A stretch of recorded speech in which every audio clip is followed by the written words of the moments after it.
Good morning friends. आज थोडंसं confuse state of माइंडमध्ये आहात आणि मी त्याच्यात कन्फ्युजन अजून वाढवणार आहे. असं काही नाही आहे. बऱ्याच जणांना आता प्रश्न पडला की मार्केटमध्ये आता एंट्री घ्यायची का नाही घ्यायची. शेअर मार्केट म्हणण्यापेक्षा म्युच्युअल फंड, कारण की आपण म्युच्युअल फंडचा बिझनेस करतो आहे. तर म्युच्युअल फंडमध्ये आता हे एंट्री पॉईंट बरोबर आहे का चुकीचे.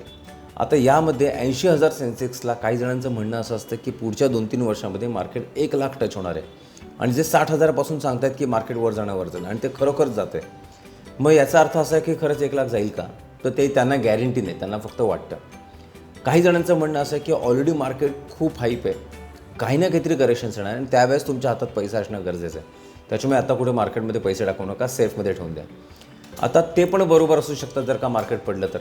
आता या दोन्ही गोष्टी ज्यावेळेस आपण ऐकत होतो त्यावेळेस आपल्यासारखा सर्वसामान्य माणूस विचार करतो की जाऊ दे ना, आपण सेफमध्ये ठेवूया, FD करूया, ॲटलीस्ट 7-8% जे काय ते तर गॅरंटेड मिळतील.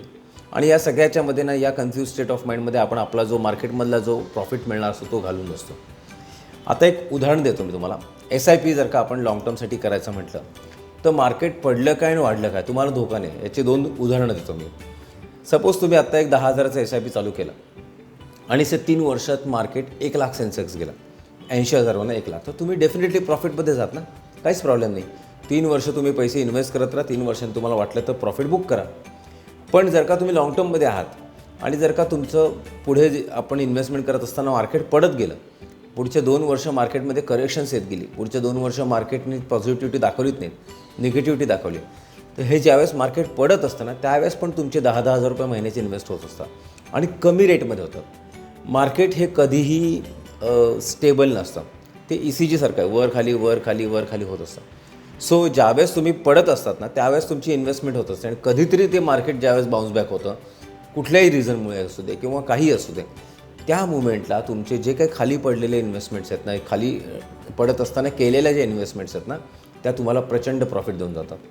सो हे मार्केट 10 वर्षांनी जर की करेक्ट होऊन वरती जरी आलं, 3 वर्षांनी करेक्ट होऊन खाली जरी पडलं तरीसुद्धा तुम्हाला धोकाच नसतो, कारण की 3 वर्षांनी खाली पडलेले असताना तुमची इन्व्हेस्टमेंट स्वस्तात झाली आहे आणि 10 वर्षांनी ते वरतं आल्यानंतर तुम्ही जे काय स्वस्तात इन्व्हेस्टमेंट्स केलेत ना त्याचे मल्टिपल रिटर्न्स तुम्हाला मिळतात.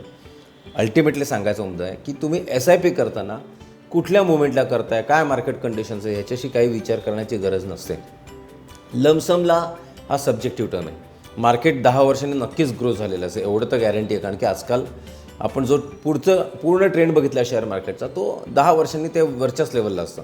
But it is not guaranteed. But SIPमध्ये दरवेळेस तुमची इन्व्हेस्टमेंट असल्यामुळे, पडलेल्या मार्केटमध्ये पण इन्व्हेस्टमेंट तुम्ही करत असल्यामुळे तुमचा लॉस कधीच होत नाही, प्रॉफिट चांगलाच मिळतो. सो SIP करताना पुढचा मागचा विचार नका करू. मार्केट किती आहे, कधी एंट्री घेऊ, काहीही विचार करू नका. 10,000, 20,000, 25,000, 50,000, 1,00,000 जे काय महिन्याचे तुमचे सेव्हिंग तुम्ही करू शकता ते आत्तापासून चालू करा, कारण की उद्या 1,00,000 मार्केट गेल्यानंतर तुम्हाला कुठेतरी वाईट वाटेल की यार आपण त्यावेळेस चालू केलं असतं तर आता आपली अमाऊंट बऱ्यापैकी ग्रो झाली असते.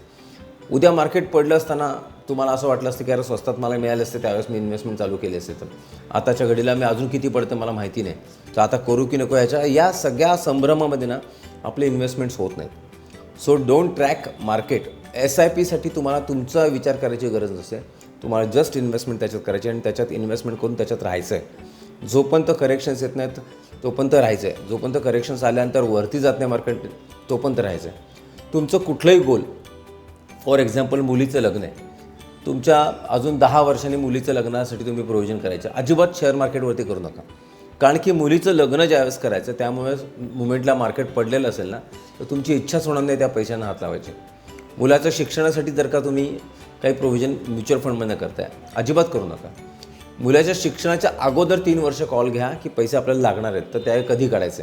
तर ह्या सगळ्या गोष्टी 2-3 वर्ष अगोदर तुम्हाला डिसिजन घ्यायला लागतात. ज्यावेळेस तुमचं गोल आहे त्याच्या अगोदर 3 वर्ष.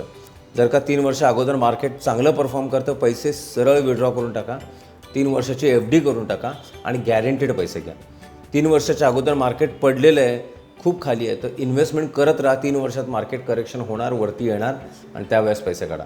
सो 3-4 वर्ष अगोदर तुमचं गोल ज्यावेळेस असेल ना त्याच्या 3-4 वर्ष अगोदर डिसिजन घ्या, जेणेकरून तुम्हाला पस्तावा होणार नाही की आपण उगाच त्या म्युच्युअल फंडमध्ये इन्व्हेस्टमेंट केली आणि त्याच्यापेक्षा आपण दुसरीकडे केले असतं ते जास्त बेटर झालं असतं. सो शेअर मार्केट आणि म्युच्युअल फंड याच्यावरती कुठेही असं नका करू की आत्ता मार्केट चांगलं आहे तर आत्ता नको टाकायला. उद्या मार्केट पडेल त्यावेळेस मी टाकेन आणि मार्केट पडलंच नाही तर तुम्ही उगा स्वतःला दोष बसाल की आपण त्यावेळेस टाकले पाहिजे होते, किंवा टाकले आणि पडलं तर वाईट नका वाटून घेऊ, कारण की आज नाही तर उद्या मार्केट वर येणार आहे आणि पडलेल्या मार्केटमध्ये तुमची इन्व्हेस्टमेंट होत राहणार आहे. सो शेअर मार्केट, म्युच्युअल फंडबद्दल काही जरी तुम्हाला वाटलं, शेअर मार्केटपेक्षा म्युच्युअल फंडबद्दल तुम्हाला काय डाऊट्स असतील, कुठल्या स्कीम्स चांगल्या आहेत, कशा पद्धतीने स्कीम्स चूज करायच्या, long term, mid term, short term या कन्सेप्ट्स काय आहेत, हायब्रिड फंड काय असतो, बॅलन्स ॲडव्हान्टेज फंड काय असतो, लिक्विड फंड काय असतो, या सगळ्या गोष्टींचं एक वेगळं महत्त्व आहे. सो तुमच्या इन्व्हेस्टमेंट प्लॅन करताना कोणाला तरी मध्ये घ्या, जेणेकरून तुमच्या ज्या काय इन्व्हेस्टमेंट्स आहेत, तुमचं होरायझन काय आहे, शॉर्ट टर्मसाठी काय, लाँग टर्मसाठी, हे सगळं बघून तो माणूस किंवा ॲडवायझर डिसाईड करतो की तुमच्या इन्व्हेस्टमेंट कुठे करायचं आहे. So thank you so much. माझं नाव वैभव जोशी. माझा नंबर आहे 9819401681. तुम्ही मला SIP, लमसम किंवा कुठल्या इन्व्हेस्टमेंट्स रिलेटेड काही तुम्हाला गायडन्स हवा असेल किंवा करायचे असतील तर कॉल करू शकता. Thank you so much.